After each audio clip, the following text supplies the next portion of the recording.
So ito, shoutout pala kay ma'am. So ma'am, humingi ako ng pasensya sa inyo na sa dahil sa nagpagas pa ako at dito sa gas station na napuntahan ko diyan malapit, di ko na sasabihin pangalan. Nagtataon na marami nagpapagas, yung mga apat ako. At antay ako kasi di naman pwede na pupunta ako doon kay ma'am. Ito siya, tapos magbunsa kami ng gas. Kasi blinking na talaga. Umiyaw sa anin na pasyensya. Dito, mapick up ko na siya at hinahatis ko na sa pupunta niya sa market. So, hindi talaga ako makaingi sa kanya dyan ng pasyensya, pamad, di ako mapagsalita. Dahil, sa naiiya ako, dahil late ako, gantay ko siya, aso malala pa. Yung helmet ko, medyo basa. Tinisprayan mo lang siya ng pabango na helmet para hindi naman nakaka-disappoint. Pero, ewan ko lang kung di siya na-disappoint. Kasi, medyo basa talaga yung helmet ko. Kasi umuulan po talaga yan sa bandang Papaati. Ang lakas ng ulan din nung first kong atid na CS ko. Taong sa makarating kami dito sa stoplight, talaga hindi talaga ako makapagsalita sa hindi ko talaga siya makausap dahil nahiya talaga. Tawa na ano mo na yung siguro nagmamadalis man kasi makalate na hindi siya makausap o matanong sa kanya pa. Maintertain o mapituhan. Kasi yun ang kita ko para kay ma'am. Pagdating ko doon, hindi siya na akas makamot. So, iwan mo lang na kasi mamot or hindi. So, sa tingin wala siguro. Shoutout nga pala din sa kapwa ko riders. Yan, tatadiwan. Ayan, wala pa rin talaga ako. Di pala mo, storty, ewan eh. So, basta di talaga ako na ipag-usap din. Isa na diretso na lang kami na drive. Ispo dyan. Itilala siya na ligtas. Mas mahala na si Batman. Basta, yun talaga, umiit na yun ako, pasit ko kayo. Napagantay ko siya ng hindi matagal. Siguro mga 5 minutes or siguro wala pa naman siguro 5 minutes. O hindi lang 5 minutes, siguro mga 10 minutes kasi gawa nga sa nagpila pa dun sa gas station na pinagsan. So, hindi ko alam kung anong trabaho dito ni Ma'am kasi mga white pants niya. Alam na, siguro, nurse, OGT, ganyan, o sa Pintal, Bini, mga na-wait kasi yan eh. Wala ko idea, pero hatid ko to si Ma'am sa Market Mart. Ganyan, dito kami. At ang tanong ito bata, dyan, di ko alam po, pas mo yan. So, yan. Abos dito, humingi pala ako ng pasyensya kasi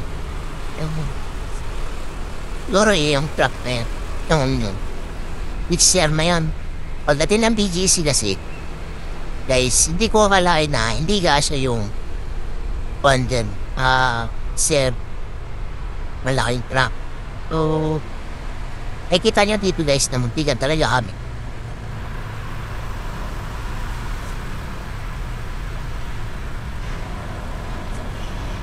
So ayan, tinatanong ko dyan si ma'am kung didiretso ba kami dito sa may market, yung dito sa may Mercury Drug, or doon kami sa kabila, yung may circle, yung babaan mismo nila, mga CS babaan. So hindi ko alam kung babaan ba talaga mismo yun o waiting lang namin mga riders. Kasi minsan doon sinisita kami ng guard. Tawang ko ba? Parang itsupera lagi kami doon. Saka di kami nakakapasok doon sa pinakababaan talaga. Kung baga dito sa ilabas na mismo sa circle. So makikita natin dito sa video.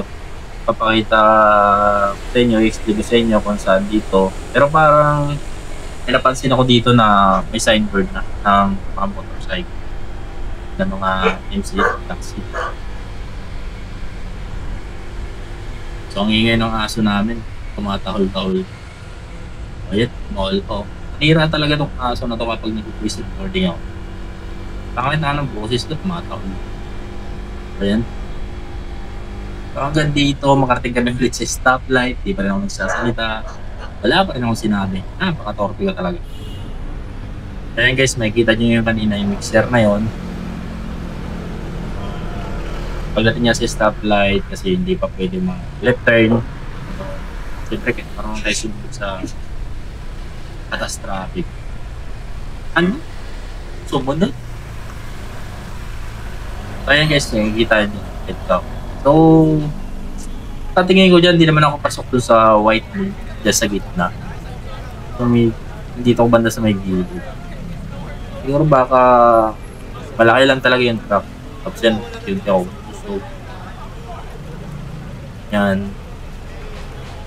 So, gusto ko sanang kausapin dyan si Mami ako ng pasyente. Stoplight. Ano po ako ng buwelo kasi in-intercom naman kami. Ang problema lang, talaga, wala akong lakas ng loob.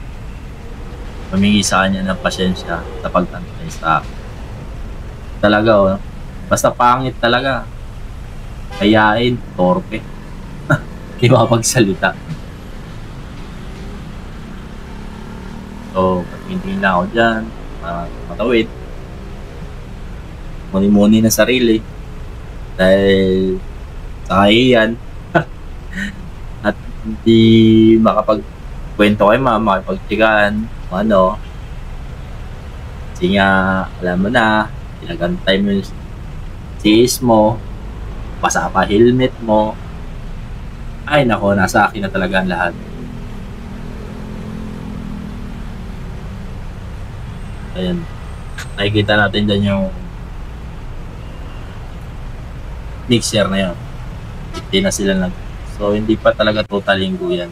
Ewan ko ba dyan sa wala pa naman go. Tapos, diretso ka doon malapit sa yellow line. Yellow box pala. Ano ba yan? Kapag lumagpas ka dyan sa yan, sa box, pumasok ko dyan sa box na yan, matik talaga yan, ticket talaga. Ayan.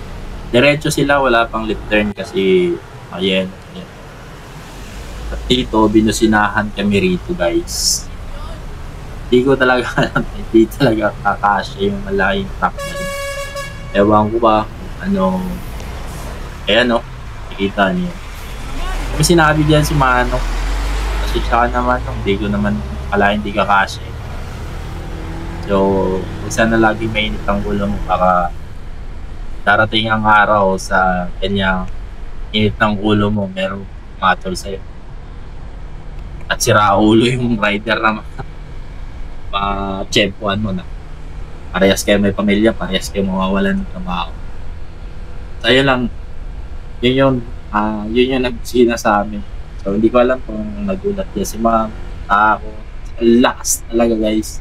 Alam mo naman pag mixer talaga yung kusina. Ano pa itong stoplight ito. So, minto na naman kami dyan. Muni-muni na naman, wala pa rin sa stop eh. Hindi sa mga tawid, pedestrian.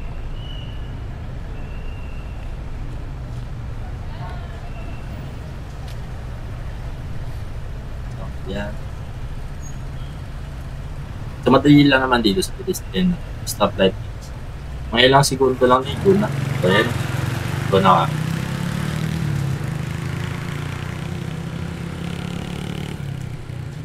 So, ito yung sinasabi ko sa inyo guys na circle. Nabilog ditong paikot. Circle nga, bilog nga, paikot pa, no? So, makikita nyo dito. Alam mo, makikita nila talaga yan kasi nanonood sila ng video. Ayan, voice recording ka na lang eh. So, ayan. Tingin-tingin. Wala pa rin masabi kay ma'am.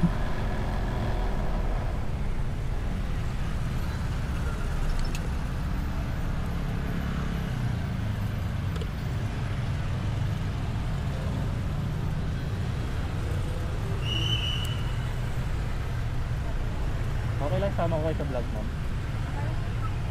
Salamat po. Ingat po kayo.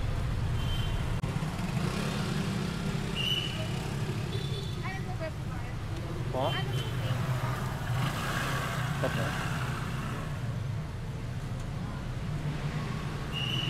Salamat po.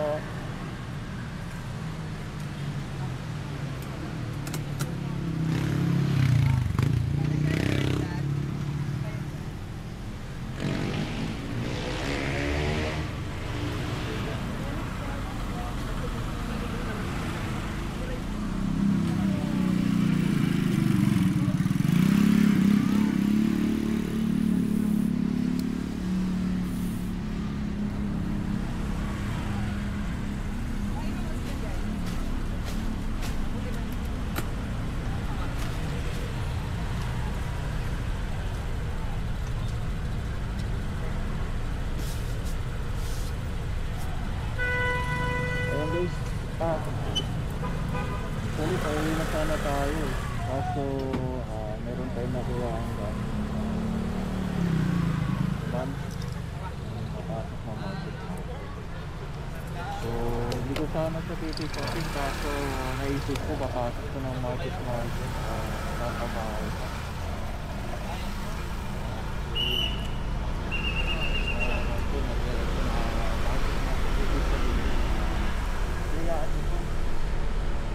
Ika-cancel ko naman siya nakakawa naman sila baka